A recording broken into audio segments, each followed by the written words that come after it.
او میرے بندے تو نے روزہ میرے لیے رکھا، میں اللہ خود اس کی تجھے جزا عطا فرماؤں گا۔ مولا ساری عبادتیں تیرے ہی لیے ہم کیا کرتے ہیں، رمضان کا روزہ بھی تیرے لیے، نمازیں بھی تیرے لیے، حج بھی تیرے لیے، پھر آپ نے صرف روزے کے لیے کیوں ارشاد فرما دیا الصوم لی وانا اجزی بی؟ نماز بھی تیری، حج بھی تیرا، زکاتیں بھی تیری، صدقات بھی تیرے، ساری عبادات جب تیری ہے، روزہ بھی پھر تیرے ہی لیے ہے۔ آپ نے صرف روزے کے لیے کیوں ارشاد فرما دیا کہ روزہ میرے لیے، میں خود جزا دوں گا؟ حالانکہ نماز آپ کے لیے، جزا نماز کی بھی آپ نے دینی ہے، حج بھی آپ کے لیے، حج کا صلہ بھی آپ نے دینا ہے، زکات خیرات بھی آپ کے لیے، اس کا صلہ بھی آپ نے دینا ہے، لیکن خاص طور پر روزے کے لیے کیوں ارشاد فرمایا؟ اللہ فرماتے ہیں او میرے بندے، تمام عبادات ایسی ہیں جن کی ظاہری کوئی نہ کوئی شکل ہے، ظاہری طور پر وہ عبادت نظر آتی ہے، نماز بھی نظر آتی ہے کہ فلاں آدمی نماز پڑھ رہا ہے، حج نظر آتا ہے کہ کوئی آدمی حج کرنے گیا، کسی نے زکات دی پیسہ نظر آ گیا، کسی نے صدقہ دیا نظر آ گیا، کسی نے کوئی عمل کیا، کوئی عبادت کی، اس کی کوئی شکل ہے نظر آتی ہے، لیکن روزہ ایسی بے ریا عبادت ہے جس کی شکل کوئی نہیں۔ بندہ چاہے تو جھوٹ بول سکتا ہے۔ ہم لوگ اکٹھے بیٹھے ہو نا صبح سے شام تک، تو ظہر کا ٹائم سامنے ہوا، کوئی جھوٹ بول سکتا ہے کہ میں نے نماز پڑھ لی ہے، حالانکہ سب کو پتا ہے کہ نہیں پڑھی۔ لیکن روزہ ایسی عبادت ہے کہ اس میں جھوٹ چل سکتا ہے۔ آپ سارے مل کے بتاؤ میرا روزہ ہے کہ نہیں، قسم کھا کے بتانا۔ ممکن ہے مولوی نے جمعہ پڑھانے کے چکر میں نہ رکھا ہو۔ اچھا میں آپ کا نہیں بتا سکتا، پتہ نہیں کسی نے بڑھاپے کی وجہ سے نہ رکھا ہو، کسی نے بیماری کی وجہ سے نہ رکھا ہو، کوئی مسافر ہو سفر کر کے آیا ہو، چھوٹ ہے، نہ آپ کو میرا پتا نہ مجھے آپ کا پتا۔ اللہ فرماتے ہیں یہ بالکل بے ریا عبادت ہے، ایسی عبادت جو نظر نہیں آتی، اور اللہ فرماتے ہیں یہ ایسی عبادت ہے جب میرے بندے تو یہ عبادت کرتا ہے تو تھوڑی سی اللہ سے مشابہت ہو جاتی ہے، اللہ سے مشابہت ہو جاتی ہے۔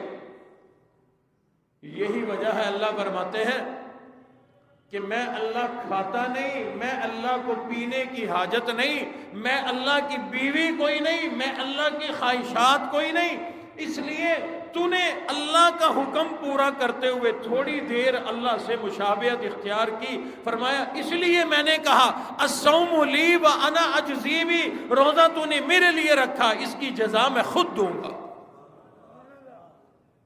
اور ایک روایت اور ہے، اللہ نے فرمایا الصوم لی وانا اجزا بی۔ اللہ اکبر۔ اللہ فرماتے ہیں میرے بندے روزہ تو نے جب میرے لیے رکھا، میں اللہ کے لیے رکھا، تو میں اللہ خود اس روزے کی جزا ہوں، لے روزے کا بدلہ میں اللہ ہوں، لے لے۔ شاید آپ کو یاد ہو پچھلے سال آپ کو ایک مثال سے یہ حدیث شریف سمجھائی تھی، حدیث قدسی ہے یہ، اللہ نے فرمایا الصوم لی وانا اجزا بی، روزہ میرے لیے اور میں اللہ خود روزے کا بدلہ ہوں، روزے کا صلہ میں اللہ خود ہوں۔ جس کو اللہ مل جائے اسے اور کیا چاہیے۔ وہ مثال سے میں نے یوں سمجھایا تھا، سلطان محمود غزنوی رحمت اللہ علیہ ایک بادشاہ گزرا ہے، اور یہ محمود اور اس کا ایک غلام ایاز تاریخ میں بڑے مشہور ہیں۔ شاعر نے بھی شعر لکھا، ایک ہی صف میں کھڑے ہو گئے محمود و ایاز، نہ کوئی بندہ رہا نہ کوئی بندہ نواز۔ یہ نماز کے لیے، نماز کے متعلق لکھا کہ نماز ایسی عبادت ہے کہ بادشاہ اور غلام سب اکٹھے کھڑے ہوتے ہیں نماز کی صفوں کے اندر، تو یہ محمود و ایاز یہ وہی بادشاہ سلطان محمود اور وہ غلام ایاز. ایک دن بادشاہ کسی بات پہ خوش ہوا, اعلان کر دیا کہ وزیروں مشیروں غلاموں سب کے سب آج میں بادشاہ خوش ہوں, موڈ میں ہوں. میرے سلطنت میں جس نے جو چیز لینی ہے لے لو, جو جس چیز پہ ہاتھ رکھ دے گا وہ اس کی. جو سونے پہ ہاتھ رکھے سونا اس کا, جو چاندی پہ ہاتھ رکھے چاندی اس کی, جو کسی دیوار پہ ہاتھ رکھے وہ کمرہ اس کا, جو کسی باغ پہ ہاتھ رکھے وہ باغ اس کا, جو جس چیز پہ ہاتھ رکھ لے گا وہ اس کی. اللہ اکبر. اعلان ہونا تھا, لوگ دوڑ پڑے. کسی نے سونے پہ ہاتھ رکھا, کسی نے زیور پہ ہاتھ رکھا, کسی نے جواہرات سنبھال لیے, کسی نے باغات سنبھال لیے, سب نے کوئی نہ کوئی چیز سنبھال لی. لیکن غریب ایاز ایک طرف خاموش کھڑا ہے. لوگ کہنے لگے او بادشاہ سلامت, ہم تو پہلے ہی کہا کرتے ہیں یہ نکما, غریب تو ہے ہی, غلام تو ہے ہی, لیکن اس کو عقل بھی کوئی نہیں, پیسہ بھی کوئی نہیں, عقل بھی کوئی نہیں. آج عام اعلان ہوا, جس نے جو لینا ہے لے لو, جس نے جو سنبھالنا ہے سنبھال لو. سب نے سونا چاندی ہیرے جواہرات لے لیے, لیکن یہ ایسا نکما, ایسا بے وقوف کہ آج بھی کھڑا ہے. بادشاہ نے کہا بھائی ایاز, میں نے عام اعلان کیا کہ جو جس پر ہاتھ رکھ لے وہ چیز اس کی, تو تیری سمجھ میں نہیں آیا.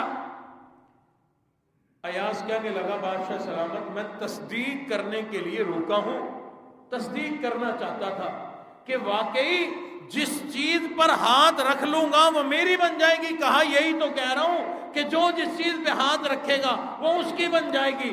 ایاز آگے بڑھا اور اس نے بادشاہ کے کندھے پہ ہاتھ رکھ دیا, بادشاہ پہ ہاتھ رکھ دیا. وزیر مشیر کہنے لگے بادشاہ یہ نکما, اسے کیا پتا, اپنی مرضی سے کوئی سونا دے دو, کوئی جواہرات دے دو, اس نکمے کو کیا پتا, اس نے اگر ہاتھ رکھا بھی تو بادشاہ پہ رکھ دیا, بادشاہ میں سے کیا نکالے گا. بادشاہ کہنے لگا چلو یہی سوال ہم ایاز سے کر لیتے ہیں. ایاز سے سوال کر لیا, اور ایاز یہ تو نے کیا کیا, لوگوں نے سونا سنبھالا, جواہرات سنبھالے, باغات سنبھالے, تو نے بادشاہ کے کندھے پہ ہاتھ کیوں رکھ دیا. ایاز کہنے لگا بادشاہ سلامت, جس کو سونا ملا مل گیا, وہ جب تک استعمال کرے گا پھر ختم ہو جائے گا. ان کے جواہرات ختم ہو جائیں گے, ان کے باغات ختم ہو جائیں گے, ان کے محلات ختم ہو جائیں گے. لیکن میں نے آپ کے حکم کے مطابق جو جس چیز پہ ہاتھ رکھ لے گا وہ اس کی بن جائے گی. میں نے بادشاہ پر ہاتھ رکھ لیا, ساری بادشاہت میری بن گئی. بادشاہ جب میرا بن گیا تو تمام بادشاہت میری بن گئی. جب بادشاہ مجھے مل گیا تو تمام سلطنت مجھے مل گئی. پروردگار عالم نے یہی بات ارشاد فرماتی لوگوں, یہ رمضان المبارک کا مہینہ, یہ رمضان کا روزہ اتنی عظمت والی چیز ہے. فرمایا الصوم لی وانا اجزا بی, اور لوگوں جو بھی رمضان کا روزہ رکھے گا, فرمایا روزہ رکھنا تیرا کام ہے, بدلہ دینا میں اللہ کا کام ہے. اور بدلہ کیا ملے گا, فرمایا وانا اجزا بی, روزے کا بدلہ میں اللہ خود تجھے مل جاؤں گا. جس کو اللہ مل گیا اس کو دنیا بھی مل گئی, آخرت بھی مل گئی, دنیا بھی مل گئی, دین بھی مل گئی, اس کو جنت بھی مل گئی, جنت کے تمام باغ و بہار بھی مل گئے. یعنی اندازہ لگاؤ کہ روزہ کتنی عظیم چیز ہے. اللہ رب العزت خود فرما رہے ہیں کہ روزہ اتنی بڑی عظمت والی چیز ہے کہ روزے کا بدلہ جنت نہیں, روزے کا بدلہ جنت کے باغ و بہار نہیں, روزے کا بدلہ جنت کی نہریں. فرمایا نہیں, یہ سب چیزیں تھوڑی ہیں, روزہ اتنا عظیم عبادت ہے کہ روزے کے بدلے میں اللہ خود تیرا.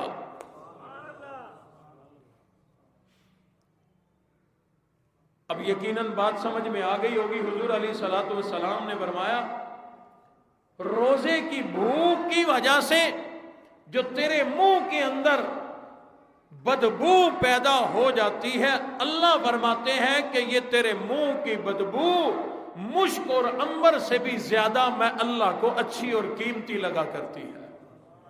کیوں؟ اللہ فرماتے ہیں روزہ بڑی عظیم چیز ہے، اگر اس کی وجہ سے تھوڑی سی بدبو پیدا ہو بھی گئی تو کیا ہے، اس کی بدولت ایک دن تجھے جنت کے باغ و بہار اور میں اللہ خود تجھے ملنے والا ہوں۔ حضور علیہ الصلوۃ والسلام نے ارشاد فرمایا کہ وہ چیزیں جو اور امتوں کو نہیں ملی خاص طور پر میری امت کو ملی، پہلی چیز تو یہ کہ روزہ دار کے منہ میں پیدا ہونے والی بدبو اللہ کے نزدیک مشک اور عنبر سے بھی زیادہ حسین، زیادہ قیمتی ہوا کرتی ہے۔ اور ارشاد فرمایا مدنی کریم صلی اللہ تعالی علیہ وسلم نے میری امت کے روزہ دار کو رب کائنات نے ایک انعام اور عطا فرما دیا، اور وہ یہ ہے کہ روزہ دار کے لیے سمندروں کی مچھلیاں دعائیں مغفرت کیا کرتی ہیں۔ روزہ دار روزہ رکھ کے اپنے گھر میں آرام کر رہا ہے، روزہ دار روزہ رکھ کے قرآن مجید کی تلاوت کر رہا ہے، روزہ دار روزہ رکھ کے آرام سکون کی نیند سویا ہوا ہے، لیکن یہ عمل اتنا اعلیٰ، روزہ رکھنا اتنا عظیم الشان عمل ہے، فرمایا کہ روزہ دار کے لیے سمندر کی مچھلیاں دعائیں مغفرت کرتی ہیں۔ حدیث شریف میں بھی اس کی مزید وضاحت موجود ہے کہ یہ جو سمندر کی مچھلیاں کہا گیا نا، سمندر کی مچھلیاں، تو یہ تو طے ہے، طے آخری حد ہے کہ آخری حد تک کی مخلوقات اس کے لیے دعائیں مغفرت کرتی ہیں، ورنہ اس کے مراد اور مطلب یہ ہے کہ فرشتے اور تمام مخلوقات حتیٰ کہ سمندروں کی مچھلیاں بھی اس کے لیے دعائیں مغفرت کرتی ہیں۔ فرمایا کہ تیسرا انعام یہ ملتا ہے روزہ دار کو، اس امت کے روزہ دار کو، پہلی امت کے روزہ داروں کو نہیں، تیسرا انعام یہ ملتا ہے کہ یہ روزانہ روزہ رکھ رہا ہے اور اس کے لیے روزانہ اللہ رب العزت جنت کو مزین کر رہا ہے۔ دلہن نے ابھی آنا ہوتا ہے نا، آنے سے پہلے گھر مزین ہوتا ہے، پھر خاص طور پر دلہن کا کمرہ مزین ہوتا ہے، پھر خاص طور پر اس کمرے میں جہاں اس نے آرام کرنا ہے وہ جگہ مزین ہوتی ہے۔ جیسے دلہن کے آنے سے پہلے گھر کمرہ بستر مزین ہو رہا ہے، اللہ فرما رہے ہیں کہ میرے محبوب نبی بتاؤ اپنی امت کے لوگوں کو، یہ انعام کسی اور کو نہیں دیا، اس امت کو ہے۔ ہر سال جب بھی یہ امتی روزہ رکھے گا، یہ روزہ رکھ رہا ہے، اس کا جنت کا گھر مزین ہو رہا ہے۔ اللہ اکبر، کتنا عظیم الشان عمل ہے روزہ، کہ ہم یہاں دنیا میں صرف چند گھنٹوں کی بھوک برداشت کر رہے ہیں اور اللہ ہمارے لیے جنت مزین کر رہے ہیں۔ اور ایک حدیث شریف میں ہے، علامہ حافظ ابن القیم جوزی رحمۃ اللہ علیہ نے بھی لکھا ہے کہ جنت تمام کی تمام ایسی ہے جس کو اللہ نے اپنے دست مبارک سے بنایا، اللہ نے اپنے ہاتھوں سے بنایا جنت۔ اس کا مطلب ہے کہ جنت کو مزین، جنت کو مزید روشن، جنت کو مزید ہمارے لیے جو حسین و جمیل بنایا جا رہا ہے وہ حکم سے نہیں بلکہ اللہ اپنے دست مبارک سے مزین فرما رہا ہے۔ حضور علیہ الصلوۃ والسلام نے فرمایا روزہ دار کی صبح شام دعائیں قبول ہوتی ہیں۔ اس سے مراد علماء نے لکھا ہے کہ سحری کے وقت اور افطار کے وقت خاص طور پر دعائیں قبول ہوتی ہیں، اس لیے سحری کا وقت بھی کسی اور معاملات میں ضائع نہ کریں، افطار کا خاص طور پہ، کیونکہ افطار کے وقت دعا کی قبولیت کے لیے اتنی احادیث ہیں بے شمار کہ افطار کے وقت روزہ دار کی دعا قبول ہوتی ہے، اس وقت کو ہم ضائع نہ کریں۔ اکثر ہم صرف کھانے پینے کے لیے اس پیٹ کے اندر چند لقمے بڑی مشکل سے جانے ہیں، سارا باہر ہی بچ جانا ہوتا ہے، جو بچنا ہے اس بچ جانے والے کے لیے ہم ٹائم ضائع کر رہے ہوتے ہیں۔ بچ جانے والی چیز کے لیے ہم ٹائم ضائع کر رہے ہوتے ہیں. جو کھانا بچے گا کسی کو ہم نے دے دینا، اس کے لیے ہم ٹائم ضائع کر رہے ہیں، گپے بھی مار رہے ہیں، اور یہ ایسے کر لو، یہ ایسے کر لو، یہ یوں کر لو، وہ یوں کر لو، صرف اس بات کے لیے اتنا قیمتی ٹائم کہ جس ٹائم میں دعائیں قبول ہوتی ہے ہم باتوں کے اندر ضائع کر لیتے ہیں. اس لیے کوشش کریں، جتنے ایام رمضان المبارک کے گزر گئے خبر نہیں تھی تو ٹھیک ہے، آج آپ سب کو خبر ہو گئی. آج کے بعد آج سمیت جتنے بھی ایام ہیں افطار کے وقت ہم نے ٹائم ضائع نہیں کرنا. کم از کم 8-10 منٹ نکالیں اور اس ٹائم دعائیں مانگیں. اس ٹائم کی دعائیں قبول ہوتی ہیں. اور کنجوسی نہیں کرنی، دعا اپنے لیے بھی مانگ، اپنے والدین کے لیے بھی مانگ، اپنے بہن بھائی کے لیے بھی مانگ، میرے لیے بھی مانگ. میں آپ کو دعا کا طریقہ جو بتا رہا ہوں اس لیے میرے لیے بھی مانگ. جتنے مسلمان دنیا سے چلے گئے سب کے لیے مانگ، جو زندہ ہیں ان کے لیے بھی مانگ، ملک پاکستان والوں کے لیے بھی مانگ، عالم اسلام والوں کے لیے بھی مانگ.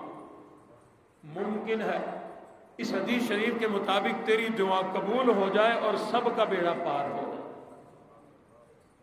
حضور علیہ الصلوۃ والسلام نے ارشاد فرمایا خود بھی افطار کر، اپنا روزہ خود بھی کھول، کسی غریب کا روزہ بھی کھلوا دیا کر، کسی غریب کو بھی افطاری کرا دیا کر.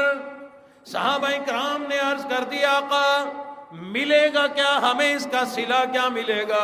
حضور علیہ الصلوۃ والسلام نے ارشاد فرمایا کوئی آدمی کسی اور کو کسی دوسرے کا روزہ کھلوا دے، کسی اور کی افطاری کرا دے، اگر بالفرض اس آدمی کو اللہ نے 1,00,000 نیکی روزہ رکھنے پہ عطا فرمائی، اللہ اس کو بھی 1,00,000 نیکیاں دیں گے. تو نے روزہ کھلوایا تجھے بھی 1,00,000 نیکیاں ملیں گی.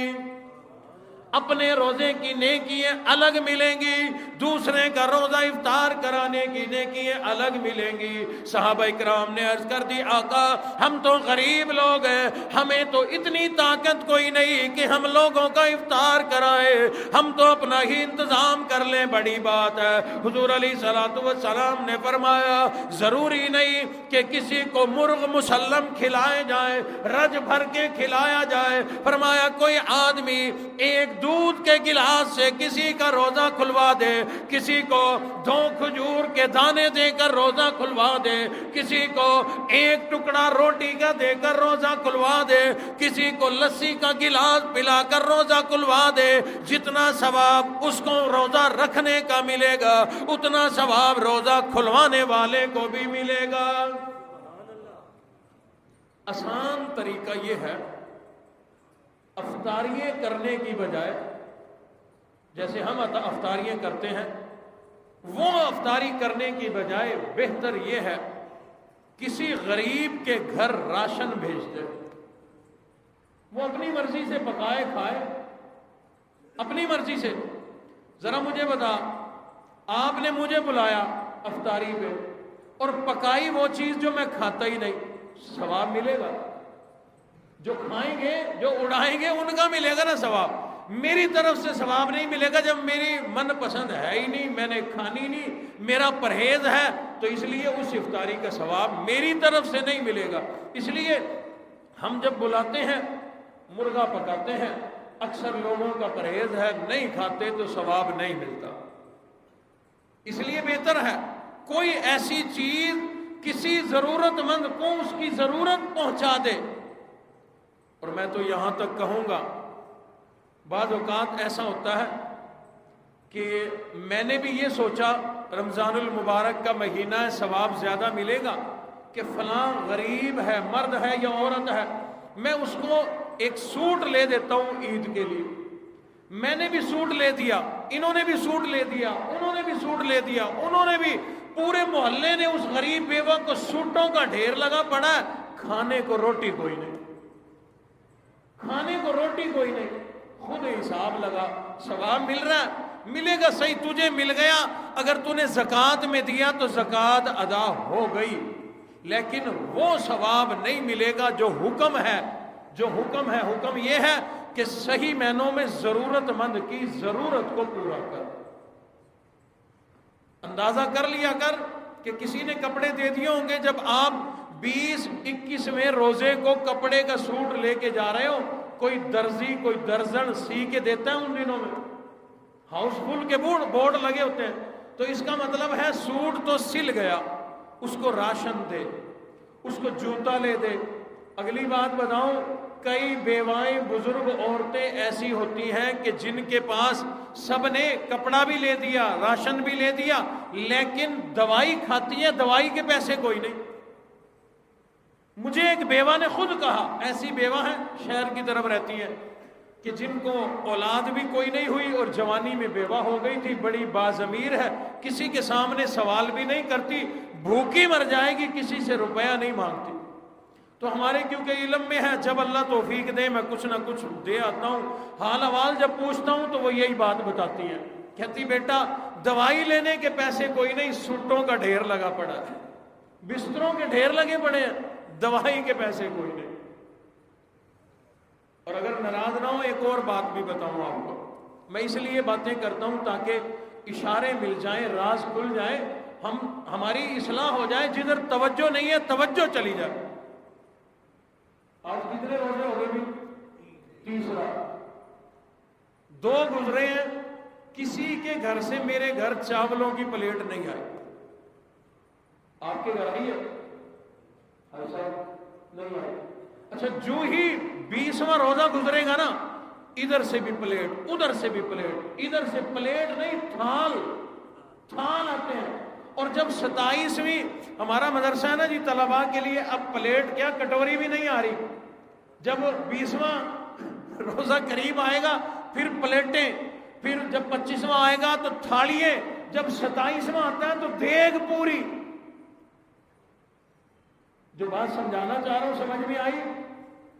20 تاریخ کے بعد ہر گھر میں دیگ، ہر گھر میں دیگ۔ جب میں نے خود دیگ پکائی ہے تو میں کسی اور کی پلیٹ قبول کروں گا؟ جب میں قبول نہیں کر رہا تو اللہ قبول کرے گا۔ اور مزے کی بات بتاؤں، آخری عشرے میں فقیر کو چاول دو نا، فقیر کو، فقیر نہیں لیتا، کہتا ہے جی پکوڑے دے دو، روٹی دے دو، سالن دے دو، چاول پڑے ہیں میرے پاس۔ پتہ نہیں کس نے سمجھایا کہ 20 تاریخ کے بعد، 20ویں روزے کے بعد ثواب زیادہ ملتا ہے، پتہ نہیں کس نے سمجھایا۔ آج اگر دیگ اتار کے چاولوں کی پلیٹ گھروں میں بھیجو گے، آج بھی اتنا ثواب ملے گا جتنا 27ویں روزے کو ملے گا۔ میں کہتا ہوں زیادہ ملے گا۔ کیوں؟ 27ویں کو ہر گھر میں پہلے سے چاول پہنچے ہوئے ہیں، جب تو بھیجے گا خوشی نہیں ہوگی۔ آج اگر دیگ پکا کسی گھر میں 1 پلیٹ گئی، اس کو اتنی خوشی ہوگی حد سے زیادہ، وہ گھر میں بچے وہ کہے گا میں لیتا ہوں، وہ کہتا ہے میں لیتا ہوں۔ جتنے زیادہ کھائیں گے اتنا تجھے زیادہ ثواب ملے گا۔ تو کوشش کریں 20 سے پہلے دیگیں پکا لیں، 20 کے بعد والے ہمارے پاس بے شمار۔ جب بھی پکاؤ گے، جب بھی کسی کا روزہ کھلواؤ گے، تھوڑا ہو یا زیادہ ثواب پورا ملتا ہے۔ اس لیے حضور علیہ الصلوۃ والسلام نے ارشاد فرمایا، یہ بڑا بابرکت مہینہ، اس مہینے میں رات کو سحری کھانے کے لیے تو ٹائم سے ذرا جلدی بیدار ہوا۔ پہلے تو فجر کے ٹائم اٹھا کرتا تھا، اب سحری کھانے کے لیے 2-3 گھنٹے پہلے اٹھا۔ یہ جو تو نے تکلیف برداشت کی، حضور علیہ الصلوۃ والسلام نے فرمایا اس تکلیف پر بھی تجھے ثواب ملتا ہے۔ بیوی ذرا جلدی اٹھی، گرمی میں اس نے تیرے لیے روٹیاں پکائی، اس بیوی کو خدمت کرنے پر حضرت مریم کے برابر اجر و ثواب ملتا ہے۔ حضور علیہ الصلوۃ والسلام نے فرمایا ان اللہ وملائکتہ یصلون علی المتسحرین، اللہ اور اس کے فرشتے سحری کھانے والے پر اپنی رحمتیں نازل کرتے ہیں، عافیتیں، برکتیں نازل ہوا کرتی ہے۔ حضور علیہ الصلوۃ والسلام نے ارشاد فرمایا روزہ دار روزہ رکھ کے رات کو کیونکہ جلدی اٹھا تھا، نیند پوری نہیں ہوئی، اب فجر کی نماز کے بعد عبادات کر کے تو سو گیا، فرمایا روزہ رکھ کے یہ تیرا سو جانا بھی عبادت میں شامل ہے۔ شام کا ٹائم ہو گیا، شام کا ٹائم ہو گیا، عصر کا بعد ہے، مغرب سے پہلے ہے، تجھے روزہ لگا ہوا ہے، تیرا بولنے کو جی نہیں کرتا۔ جب بولنے کو جی نہیں کرتا، عبادت کرنے کو کہاں تیرا دل کرے گا؟ تلاوت کرنے کو دل نہیں کرتا، عبادت کرنے کو دل نہیں کرتا، تو چپ کر کے بیٹھ گیا، خاموش ہو کر کے بیٹھ گیا۔ حضور علیہ الصلوۃ والسلام نے فرمایا روزہ دار کا روزہ رکھ کے چپ کر کے بیٹھ جانے پر پروردگار عالم سبحان اللہ الحمدللہ کہنے کا ثواب عطا فرماتے ہیں۔ کتنا عظیم مہینہ، کتنا عظیم عمل۔ روزہ رکھ کے سو جانا بھی عبادت، روزہ رکھ کے چپ کر کے بیٹھ جانا بھی عبادت۔ اپنی افطاری کے لیے 2 روٹیاں بنائی، 1 روٹی فالتو بنا کے کسی غریب کو بھیج دے۔ اس کسی غریب کو بھیجا، اس نے جو روزہ افطار کیا، تجھے اس کے روزے کا بھی ثواب ملے گا، اپنے روزے کا بھی ثواب ملے گا۔ دن کی عبادت کیونکہ روزہ ہے تو لمحہ لمحہ رحمتیں نازل ہو رہی ہیں، اور رات کی خاص عبادات میں نمازیں ہیں۔ رمضان المبارک میں رات کی عبادات میں ہم نمازیں پڑھتے ہیں، تراویح کی نماز، تہجد کی نماز، نفل نمازیں۔ حضور علیہ الصلوۃ والسلام نے فرمایا رمضان المبارک کے مہینے میں رات کی عبادات کرتے ہوئے جب کوئی بندہ صرف ایک سجدہ کرے، ایک سجدہ کرے، فرمایا ایک سجدے پر اللہ رب العزت 2500 نیکیاں عطا فرماتے ہیں۔ یہ ایک سجدے کا ثواب ہے۔ مغرب کی ساری نماز رات کی نماز ہے، عشاء، فجر، تراویح، تہجد، یہ ساری رات کی نمازیں ہیں۔ ان کی الگ الگ رکعتیں بنانا، ہر رکعت کے 2 سجدے بنانا، اور ان سجدوں کو 2500 سے ضرب دینا، تجھے اندازہ ہو جائے گا کہ ایک رات میں اللہ تجھے کتنا اجر و ثواب عطا فرمائے۔ تو واقعی بڑا عظیم مہینہ، بڑا عظمتوں والا مہینہ۔ کوشش کی جائے کہ کوئی بھی ان نیکیوں سے محروم نہ رہے، کوئی ایسا نہ ہو چھوٹی موٹی وجہ سے کسی کا روزہ نہ چھوٹے۔ روزہ 2 لوگ صرف چھوڑ سکتے ہیں، فمن کان منکم مریضا او علی سفر، مریض ایسا جس کو خدشہ ہو کہ روزہ رکھنے سے مرض بڑھ جائے گا، مریض ایسا کہ جس کو خدشہ ہو، ڈاکٹر بتائے کہ روزہ رکھا تو مر جائے گا، ایسا مریض روزہ چھوڑ سکتا ہے۔ اور مسافر جس کا طویل سفر ہو، لمبا سفر ہو، وہ اس کو بھی اجازت ہے کہ وہ سفر میں روزہ چھوڑ سکتا ہے۔ ان 2 کے علاوہ کسی کو، مرد ہو یا عورت، بوڑھا ہو یا جوان، کوئی کسی کو بھی روزہ چھوڑنے کی، امیر غریب کوئی بھی روزہ چھوڑنے کی اجازت کوئی نہیں۔ حضور علیہ الصلوۃ والسلام نے فرمایا کسی نے ایک روزہ چھوڑ دیا، کسی وجہ سے بھی ایک روزہ چھوڑ دیا، اب اس روزے کی قضا تو کرے گا نا، بعد میں رکھے گا رمضان کے مہینے کے بعد، لیکن فرمایا صرف ایک روزہ بدلے میں نہیں، اگر ساری زندگی گرمی سردی بھی روزے رکھتے رہے تو رمضان کے روزے کا بدلہ نہیں ہو سکتا۔ کیوں؟ ٹھیک ہے وہ گھنٹے تو پورے کر لے گا، دن کے بدلے 1 دن کا روزہ تو رکھ دیا، وہ بات تو ٹھیک ہے، لیکن جو اس مہینے میں سونے کا عبادت کا ثواب ملتا ہے وہ تو نہیں ملے گا، جو چپ کر کے بیٹھنے کا ثواب ملتا ہے وہ تو نہیں ملے گا، جو اس مہینے میں خاص رحمتیں نازل ہوتی ہیں وہ نہیں ملیں گی، جو خاص برکتیں نازل ہوتی ہیں وہ نہیں ملیں گی، جو اللہ کی خاص مغفرتیں ہیں وہ نہیں ملیں گی۔ اس لیے فرمایا جس نے ایک روزہ رکھ دیا بعد میں ساری زندگی بھی رکھتا رہے، رمضان کے روزے کا بدلہ نہیں ہو سکتا۔ اس لیے اللہ نے خود آگے اگلی آیات میں ارشاد فرما دیا وَعَلَى الَّذِينَ يُطِيقُونَهُ فِدْيَةٌ طَعَامُ مِسْكِينٍ فَمَن تَطَوَّعَ خَيْرًا فَهُوَ خَيْرٌ لَهُ وَأَن تَصُومُوا خَيْرٌ لَكُمْ إِن كُنتُمْ تَعْلَمُونَ۔ اگر تم میں سے کوئی مریض ایسا ہے جس کو یوں لگتا ہے کہ مجھے شفا نہیں ملے گی، موت ہی آئے گی، لا علاج مریض ہے، وہ تو فدیہ دے، لیکن جس کو صحت کی امید ہے وہ بعد میں روزہ رکھے، اور یہ روزہ رکھنا ہی اس کے لیے بہتر ہے۔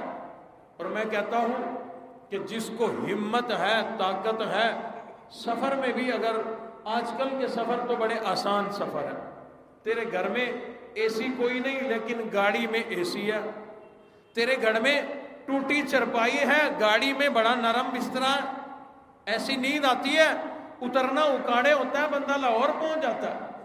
تو اس لیے وہ سفر نہیں رہے، کوشش کریں، لیکن پھر بھی علماء نے لکھا ہے کوئی لمبا سفر ہے اور اس میں سحری افطاری کی رکاوٹ بھی ہے تو اجازت ہے، روزہ چھوڑ سکتے ہیں، لیکن یاد رکھنا حضور نے فرمایا کہ ساری زندگی روزہ رکھ رمضان کے روزے کا بدلہ نہیں ہو سکتا۔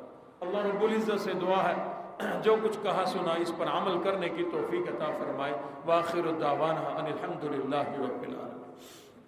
اللہم صلی علی سیدنا و مولانا محمد وبارک وسلم وسلم علیہ۔